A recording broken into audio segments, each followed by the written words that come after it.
Karibu katika Matukio Daima Habari kwa siku ya leo. Huu hapa ni muktasari wake. Serikali itaendelea kusimamia upatikanaji wa mafuta. Tutakaa ndani ya serikali kuweza kuhakikisha tunakabiliana nalo vipi hilo, ili wananchi waendelee kupata mafuta kwa bei watakayoweza kumudu na kudhibiti kupanda kwa gharama za maisha. LATRA waonya wasafirishaji kupandisha nauli bila kibali. Mwisho ni waombe sana wasafirishaji waonee huruma wa Tanzania. Hawa Tanzania vipato vyao hivi vidogo ndo wanawachangia wao kwenye uwekezaji wao. Kwa hiyo kwa namna yoyote ile tusitumie hii kama nafasi ya kuwaumiza. Bilioni 25 za umeme kubadilisha maisha Ifakara. Kwa sababu ya kwamba tuna substation, sasa vitongoji vinaenda kupata umeme.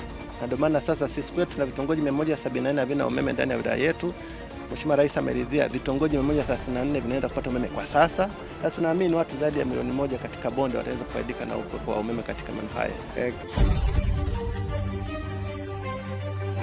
Habari za wakati huu, mtazamaji wa Matukio Daima Media, naamini kabisa wewe ni mzima wa afya kama ambavyo sisi ni wazima wa afya. Nikukaribisha katika Matukio Daima Habari kwa siku ya leo. Tutakao kusomea habari hizi. Jina langu ni Emmanuel Manonga. Na mimi ni Beldina Majenge. Nikukaribishe tuwe sote kuanzia mwanzo hadi tamati mwa taarifa hii ya habari. Na tuanzie mkoani Dodoma ambapo Waziri Mkuu wa Jamhuri ya Muungano wa Tanzania Daktari Mwigulu Lameck Nchemba amesema nchi itaendelea kuwa na utulivu wa bei unaotokana na utekelezaji wa sera madhubuti za fedha na kuimarika kwa bei ya mafuta na bidhaa katika soko la dunia pamoja na utulivu wa thamani ya shilingi dhidi ya dola ya Marekani. Akiwakilisha hotuba kuhusu mapitio ya mwelekeo wa kazi za serikali pamoja na makadirio ya mapato na matumizi ya fedha za ofisi ya Waziri Mkuu na ofisi ya Bunge kwa mwaka 2026-2027, amesema utulivu huo umechangia kupunguza kasi ya ongezeko la bei ya bidhaa na huduma. Licha ya uwepo wa changamoto za kiusalama za kikanda na kimataifa, ikiwemo ile ya Mashariki ya Kati, serikali itaendelea kusimamia upatikanaji wa bidhaa hizi za mafuta, petroli pamoja na mengineyo, ili kuweza kuhakikisha kuwa bidhaa hizo zinaendelea kuwa himilivu. Tumeona bei zimeanza kupanda, tutakaa ndani ya serikali kuweza kuhakikisha tunakabiliana nalo vipi hilo, ili wananchi waendelee kupata mafuta kwa bei watakayoweza kumudu na kudhibiti kupanda kwa gharama za maisha. Katika hatua nyingine, serikali imeendelea kusimamia mifumo ya kuagiza na kuhifadhi na kusambaza mafuta pamoja na kuongeza uwezo wa kupokea na kuhifadhi mafuta katika bandari yetu ya Dar es Salaam na ya Mtwara. Katika kufanikisha hilo, serikali imeendelea kutekeleza miradi ya ujenzi wa ghala la kupokea na kuhifadhi mafuta lenye uwezo wa kupokea tani 308,110 katika bandari ya Dar es Salaam ambapo umefikia 30%. Aidha, miundombinu ya kuhifadhi mafuta katika bandari ya Mtwara imeongezeka kutoka tani 29,280 hadi tani 110,221 ambayo itawezesha kupokea meli zenye shehena ya tani 30,000. Na sasa tuelekee mkoani Pwani ambapo mamlaka ya udhibiti usafiri ardhini LATRA imetoa rai kwa wasafirishaji nchini kutopandisha nauli bila idhini ya mamlaka kufuatia hali ya kupanda kwa bei ya mafuta nchini. Akizungumza na waandishi wa habari leo Kibaha mkoani Pwani, mkurugenzi mkuu wa LATRA Habibu Suluo amesema mamlaka haitosita kumchukulia hatua yeyote atakayepandisha nauli katika kipindi hiki kabla ya mwongozo rasmi kutolewa. Mwisho ni waombe sana wasafirishaji waonee huruma wa Tanzania. Hawa Tanzania vipato vyao hivi vidogo ndo wanawachangia wao kwenye uwekezaji wao. Kwa hiyo kwa namna yoyote ile tusitumie hii kama nafasi ya kuwaumiza. Hata kwa imani zetu ni dhambi kutumia shida za watu kujipatia. Hata Mungu anaweza asikupe baraka kwenye hiyo biashara. Lakini mtu ambaye atakuwa moyo kwenye charity bila kuathiri uwekezaji wake, angalau break even. Katika hiki kipindi cha mpito tunawasihi sana msiongeze nauli bila idhini ya mamlaka. Na sisi hatutasita kuchukua hatua kali kwa sababu umekwenda kinyume na sheria. Kwa hiyo tunakuombeeni sana sana wasafirishaji. Tukae kama nilivyoeleza hapa mwanzo, hatuna migogoro sisi na wasafirishaji, tunazungumza. Kwa hiyo tukae tuzungumze mezani, tuone namna gani tunavuka katika hali hii, na hatujui mwezi jao itakuwaje. Kwa hiyo lazima tuwe pamoja, tuwe karibu. Hili ni janga la dunia sasa hivi. Asanteni sana kwa kusikiliza. Na baada ya taarifa hiyo kutoka mkoani Pwani, sasa tuelekee mkoani Morogoro, ambapo wilaya ya Kilombero, Ulanga na Malinyi mkoani Morogoro zimeanza kushuhudia mapinduzi makubwa ya kiuchumi kufuatia kukamilika kwa kituo cha kisasa cha kupoza na kusambaza umeme cha Ifakara. Mradi huo wa shilingi bilioni 25 uliojengwa kwa ushirikiano wa serikali kupitia wakala wa nishati vijijini REA na Jumuiya ya Ulaya umeongeza upatikanaji wa nishati kutoka megawati 3 hadi 7, huku kukiwa na ziada ya megawati 11 iliyo tayari kuvutia wawekezaji wakubwa katika sekta ya viwanda na utalii. Akizungumza mkuu wa wilaya ya Kilombero, wakili Dastan Kyoba amebainisha kuwa kituo hicho kimefuta adha ya kukatika kwa umeme mara kwa mara iliyokuwa ikikwamisha shughuli za maendeleo kwa miaka mingi. Hapa ni kituo cha kupozea umeme. Sisi tumekibatiza Samia Ifakara Substation kwa sababu ya jinsi ambavyo ameweza kung'arisha maisha ya Tanzania na kutoa kero ile ya mdundiko wa umeme katika mara kwa mara baada ya kituo kujengwa. Nichukua fursa hii kumshukuru sana Mheshimiwa Rais kwa kutoa fedha bilioni 25 kwa ujenzi wa kituo cha kupozea umeme cha hapa Ifakara, ambacho baada ya kujenga kwake TANESCO ameweza kuongeza upatikanaji wa umeme kutoka megawati 3 kwa tunazipata mpaka megawati 7 kwa sasa. Na mpaka sasa tuna ziada ya umeme zaidi ya megawati 11 ambazo hazitumiki kwa kitu chochote. Kwa moja tunashukuru kwa sababu baada ya kupatikana kwa umeme huu tumeweza kuhudumia wananchi wote ndani ya wilaya yetu kwa uhakika, lakini na wilaya za jirani kwa maana Mahenge pamoja na Malinyi. Lakini pia imeongeza fursa watu kuanza kuwekeza kwenye viwanda. Kwa mfano, viwanda vya kuchakata mpunga, kukoboa mpunga, vilikuwa vinapata shida kukoboa mchele, lakini kwa sasa vinafanya kazi usiku na mchana, viwanda vimeongezeka. Lakini pia hospitali zetu za rufaa, lakini pia tumepata mwekezaji ambaye anakuja kuchukua megawati zaidi ya 30 hivi kwa ajili ya graphite kule mine kutokea hapa. Kwa uwepo wa kituo hiki ni ukombozi wa uchumi katika Morogoro Kusini kwa maana Kilombero, Malinyi na Ulanga, lakini na halmashauri zetu ni za Mlimba, Ifakara, Ulanga na Malinyi. Niwaombe Watanzania wenzangu, wawekezaji wa ndani na nje, waje wawekeze Kilombero, waje wawekeze katika hoteli, katika utalii, katika viwanda, katika kilimo, katika mahospitali. Sasa umeme wa hakika unapatikana. Niendelee kumshukuru sana mkurugenzi mkuu wa REA kwa jinsi ambavyo ameweza kusimamia na kujenga kituo kikubwa zaidi kuwahi kujengwa na REA katika Jamhuri ya Muungano wa Tanzania na kinapatikana Ifakara. Ndio maana tukasema kwamba hichi kituo kina hadhi ya kuitwa Samia Ifakara Substation kwa jinsi ambavyo kimejengwa kwa ubora na thamani kubwa. Kwa sababu ya kwamba tuna substation, sasa vitongoji vinaenda kupata umeme.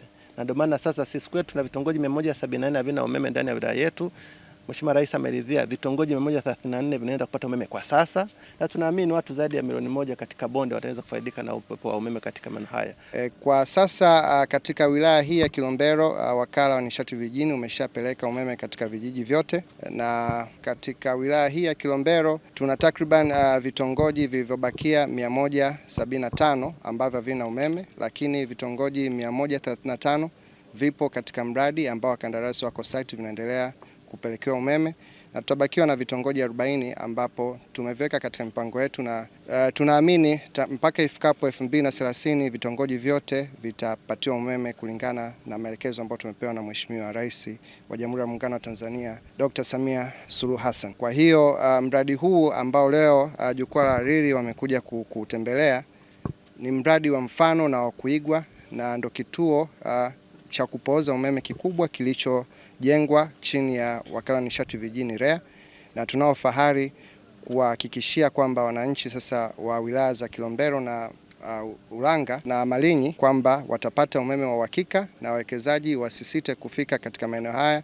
kufanya shughuli za kiuchumi, lakini pia itaimarisha usalama wa maeneo haya pamoja na ustawi wa jamii kwa kupatia huduma za jamii zilizo bora na za kisasa. Kwa hiyo kwa kufika leo tumeshuhudia mambo yaliyo makubwa. Si kawaida yetu kushuhudia umeme ukitolewa katika high tension, zile nguzo kubwa, lakini leo tumeshuhudia kwamba umeme unatolewa pale, unapozwa, unazalishwa katika njia zinazotakiwa kwa ajili ya matumizi ya wananchi. Uwekezaji wa aina hii na idadi ya vijiji tulivyoelezwa Ukiangalia na mazingira yaliyoko hapa kwamba sasa kama mtu anataka kuweka mashine ya koboa mchele, mashine ya kulimia, hizi mashine ndogo ndogo, kuna wengine wanachaji wanalima, itatusaidia sana kuhakikisha kwamba watu wetu wanapiga hatua kubwa. Ikiwezekana baadhi ya taasisi zipelekwe REA kwa ajili ya kujifunza wanafanyaje kazi, matumizi yao inakuwaje, kwamba zile pesa wanazozipata zinaonekana, lakini REA ilianzishwa Na sasa tuelekee mkoani Mtwara ambapo kilio na simanzi vimetanda katika kijiji cha Ndenga, kata ya Nango, wilayani Masasi, mkoa wa Mtwara, kufuatia kuuawa kwa mwalimu wa shule ya msingi Mwongozo Hidaya Chiwembi mwenye umri wa miaka 51, tukio linalodaiwa kuchochewa na mgogoro wa mipaka ya shamba. Marehemu anaripotiwa kupoteza maisha kwa kupigwa kichwani na kunyongwa shingo baada ya kushambuliwa akiwa shambani kwake usiku wa Machi 28. Kamanda wa polisi mkoa wa Mtwara Isa Suleiman amethibitisha kutokea kwa tukio hilo na kueleza kuwa mtuhumiwa alitoweka mara baada ya shambulio. Ni kweli jana tarehe 29 mwezi wa 3 2026 majira ya saa 6 mchana, jeshi la polisi mkoa wa Mtwara lilipokea na kuthibitisha kutokea kwa mauaji ya mwanamke mmoja anaitwa Hidaya Hassan Chiwembe mwenye umri wa miaka 51, kabila la Miao, dini yake ni Muislamu na ni mwalimu wa shule ya msingi Mwongozo na ni mkazi wa kijiji cha Ndenga. Baada ya kumuaji kumpiga kitu butu kichwani na kumnyonga shingo na baadaye kutoweka. Jeshi la polisi linaendelea na msako mkali kumtafuta mhusika kwa sababu tayari tumeshamfahamu ni nani ambaye baada ya tukio hilo alitoroka, lakini tuko mbioni kuendelea na uchunguzi na mara tutamkamata basi tutamfikisha kwenye vyombo vya sheria. Imeelezwa labda chanzo cha sababu ya kumnyonga kumuua ni nini? Inasadikwa kuna aina fulani ya ugomvi wa gombania eneo ambalo ni la marehemu ambaye alikuwa anamiliki. Sasa watu wengine wanachimba udongo kwa ajili ya kutengeneza matofali. Sasa baada ya kukatalia hilo eneo, ndio huyo mtuhumiwa aliamua kumuondoa ili kupata nafasi ya kufanya anavyotaka. Sasa tuelekee katika nyanda za juu kusini katika mkoa wa Ruvuma ambapo mwenyekiti wa jumuiya ya wazazi CCM Taifa Fadhili Maganya amewataka wanafunzi kusoma kwa bidii huku akiwakumbusha kuwa serikali imeweka utaratibu mzuri unaowawezesha kupata elimu bora. Maganya amebainisha hayo wakati wa ziara yake katika shule ya sekondari wilayani Mbinga ambapo alizungumza na wanafunzi na kusisitiza umuhimu wa kutumia fursa zilizopo katika kuboresha elimu.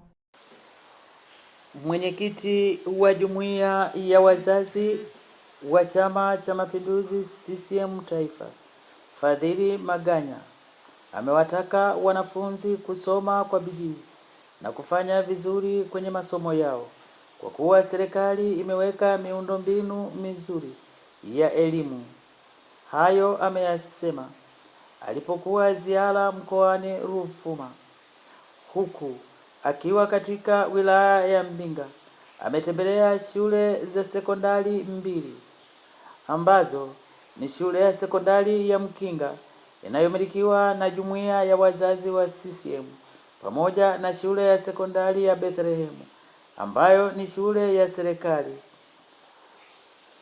Ujumbe huo ameutoa alipokuwa katika shule ya sekondari ya Bethlehem, huku mkuu wa shule hiyo Eliabu Kikwete ametoa taarifa ya shule hiyo. Mimi jina langu naitwa Maganya Abdul Fadhil Rajabu, mwenyekiti wa taifa wa jumuiya ya wazazi ya Chama cha Mapinduzi.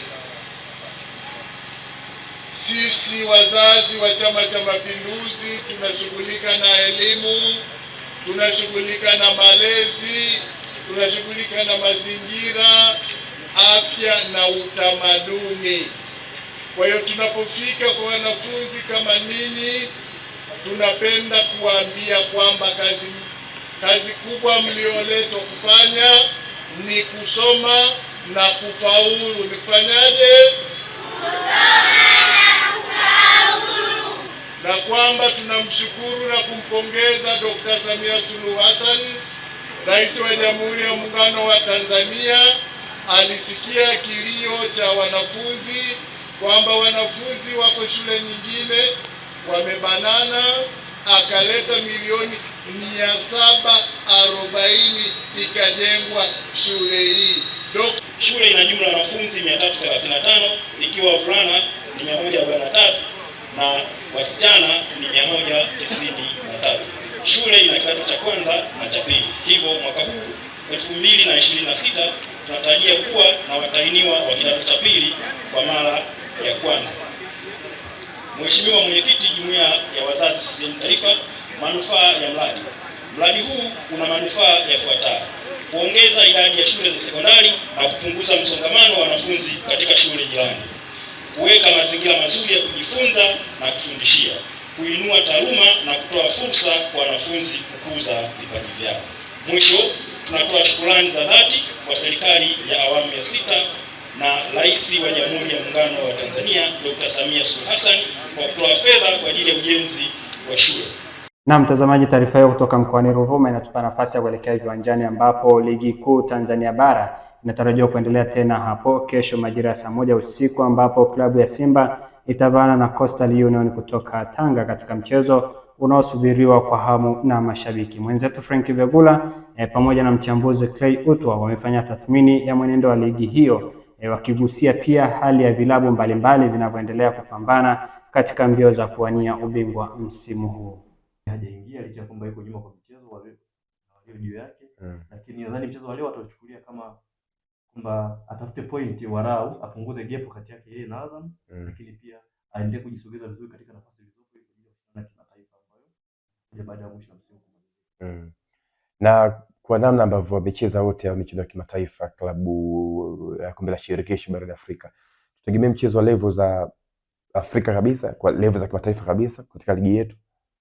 Yaani uzuri kwamba hawa hii timu inavyoingia kwamba zingie kinyonge, yani kwamba hapa hakuna kinyonge, kwamba ni kwamba hata kwa wale washabiki wa mchezo, washabiki wa mpira wanaangalia mechi, yani kwamba hata shabiki ambaye analipia hela yake au kiingilio atakayeangalia kwenye runinga, kwenye simu pia, yani kwamba ni mechi ambayo haitakuchosha wala haitakufanya kwamba ujitie kwa nini kuangalia mpira, kwa sababu wengine wachezaji wazuri, Azam pia wachezaji wazuri, wana kocha mzoefu, na Azam pia target zake naye akishinda leo anaweza kupunguza gap dhidi ya Simba na Yanga pamoja na Yanga pia. Kwa ni mechi ambayo nategemea kwamba kila timu itafunguka, licha kwamba ukiangalia head to head toka alipokutana toka Singida amepanda daraja, Azam ameshinda mchezo 6, amedraw mchezo mmoja, na Singida ameshinda mchezo 2. Lakini kwa miaka hivi karibuni Singida amekuwa anajaribu kumuonesha Azam kwamba sasa hivi naweza kubatu na wewe na kubatu na wao wengine wakubwa juu yako. Kwa hiyo hautakuwa mchezo mwepesi, kuna tegemea kuona kwamba utakuwa mchezo mzuri ambao atakayepanga vizuri.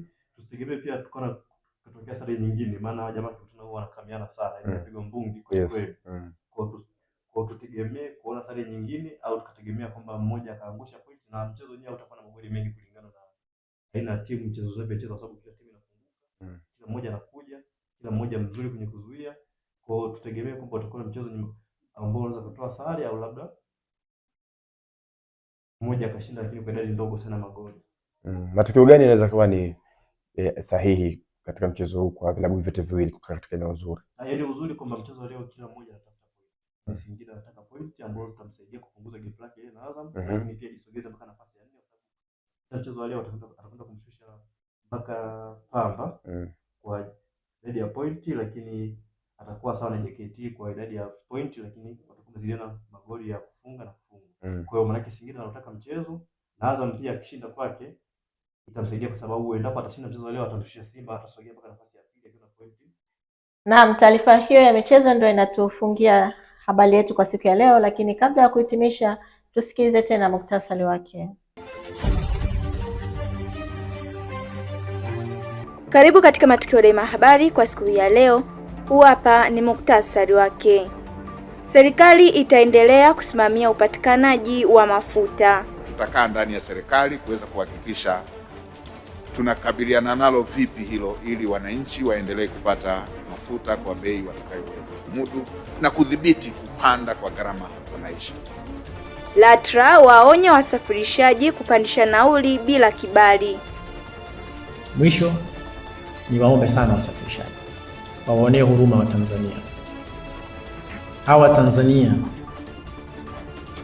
vipato vyao hivi vidogo ndo wanawachangia wao kwenye uwekezaji wao.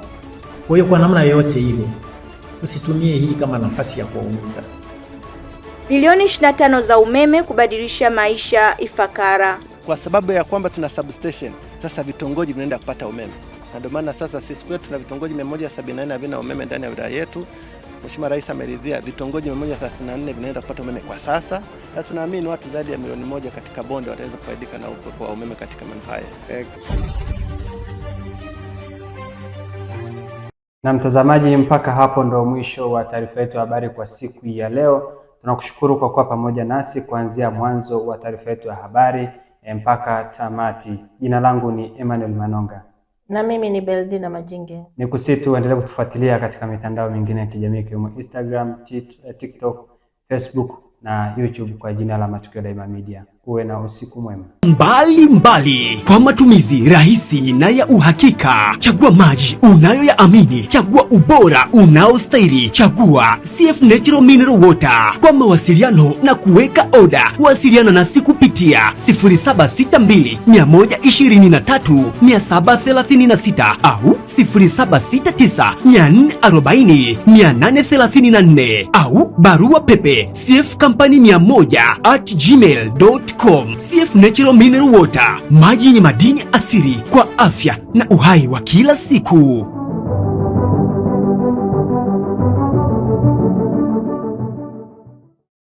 Umehitimu darasa la 7 kidato cha 4 au zaidi na unahitaji kupata ujuzi? Karibu katika vyuo vya RDO Mdabulo, RDO Mafinga, RDO Ibwanzi na RDO Kilolo ili ujipatie mafunzo mahiri ya malezi yaliyo bora. Fani zinazotolewa vyuoni ni kama ifuatavyo: umeme wa majumbani na viwandani, uchomeleaji na uundaji wa vyuma, ufundi magari, ufundi bomba, upishi na uhudumu wa hoteli, useremala, uashi au ujenzi, uzalishaji wa afya ya mifugo, ubunifu na ushonaji wa mavazi, ufumaji, utengenezaji wa bidhaa za ngozi, teknolojia ya habari na mawasiliano na matumizi ya kompyuta. Mafunzo yanatolewa kwa miezi 3 na miezi 6 tu. Nafasi za hostel zipo kwa wahitaji wote. Pia tuna nafasi kwa wanaohitaji kuhamia level 1, 2 na 3. Vyuo vyetu vyote vimesajiliwa kikamilifu na Baraza la Ufundi na Mafunzo ya Ufundi Study NACTVET. Unaweza kujisajili moja kwa moja na kupakua fomu za kujiunga katika tovuti ya shirika, yani www.rdo.or.tz. Iandae kesho yako iliyo bora na vyuo vya RDO. Kwa maelekezo zaidi wasiliana nasi kwa namba 0757 35 18 37 au 0745 92 15 75. Kumbuka, ufundi ni taaluma ina.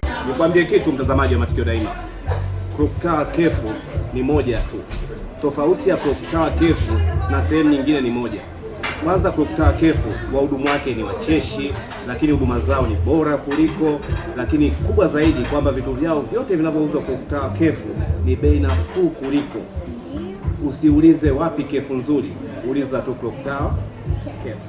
Clock Tower Cave. Tupo jirani na mnara wa saa katikati ya mji wa Iringa. Tupo wazi kuanzia Jumatatu hadi Jumapili. Tupigie simu namba 0677 220 022 au 0657 366 667. Clock Tower Cave Iringa, ladha inayounganisha wapenzi. Ndio, Clock Tower Cave, home of delicious meals. Karibu Iringa, karibu LM Lodge. Hapa ndipo penyewe. Vyumba vyetu ni kiwango cha gharama nafuu zaidi. LM Lodge hapa ni free wifi, kifungua kinywa zaidi ya nyumbani, maji ya moto wakati wote, parking ya uhakika na ulinzi kama jeshini. LM Lodge tunapatikana Kichangani, Iringa mjini. Tupigie simu namba 0745 820310 ama 0678 886657. LM Lodge, hapa ni comfort zone.